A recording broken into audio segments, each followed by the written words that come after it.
Hello friends, स्वागत है आपका मेरे यूट्यूब चैनल मैडनेस लॉरियर पर। आज हम पढ़ेंगे अनपेड सेलर्स लाइन, जो section 47 sales of goods act 1930 में डिफाइन किया गया है। चलिए देखते हैं।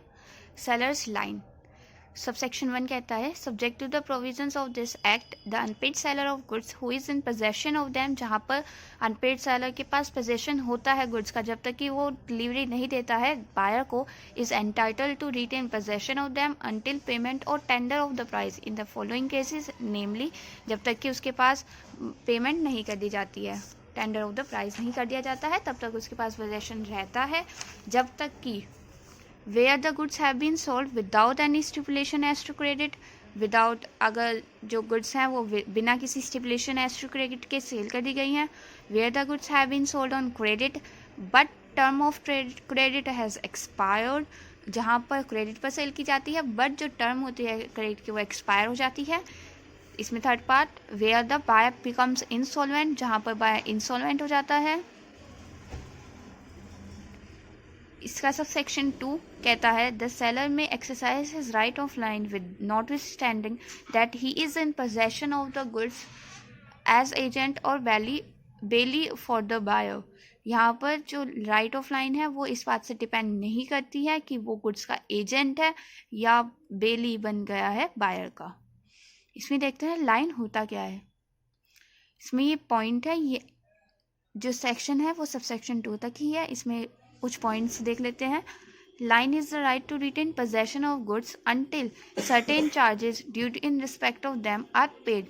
लाइन जो होता है वो अनपेड सेलर का एक राइट होता है गुड्स का पोजेशन अपने पास रखने के लिए, जब तक कि जो प्राइस होता है गुड्स का वो उसे पे नहीं कर दिया जाता है, जब तक कि बायर सेलर को उसका प्राइस नहीं दे देता है, जब तक जो राइट होता है गुड्स को अपने पास पोजेशन रखने के लिए, तो उसे लाइन कहते हैं।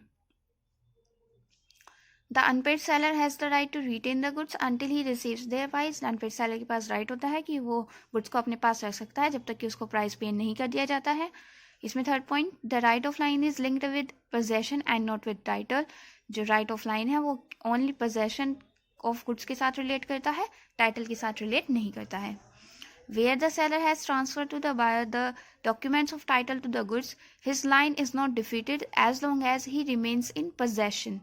जब तक जहाँ पर सेलर ने बायर को डॉक्यूमेंट्स ऑफ टाइटल सप्लाई कर दिए हैं, उसकी लाइन डिफीट नहीं होगी जब तक कि उसके पास उसका पोजेशन होता है, क्योंकि ये टाइटल से डिपेंड नहीं करता है। ये बात कही गई थी Imperial Bank versus London and Saint Catherine Docks Company Limited के केस में।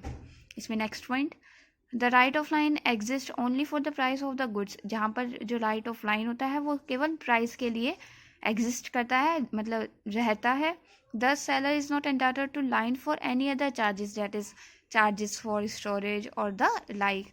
जहाँ पर सेलर और किसी भी चीज़ के लिए चार्ज नहीं कर सकता है, जैसे कि उसने गुड्स को अपने पास रखा तो उसकी देखभाल करी तो उसके लिए चार्ज नहीं कर सकता है। ये सिर्फ जो गुड्स का प्राइस होता है उसके लिए ही चार्ज कर सकता है बायर को। इसमें केस देख लेते हैं।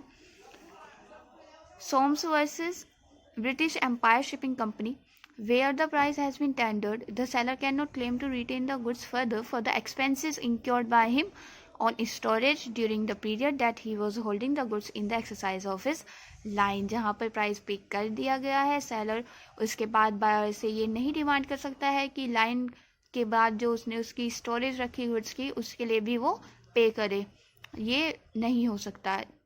तो ये बात कही गई थी Somes versus British Empire Shipping Company में। आज के लिए इतना ही। इससे नेक्स्ट वीडियो में हम पढ़ेंगे पार्ट डिलीवरी, जो सेक्शन 48 में डिफाइन किया गया है। Till then tata, take care.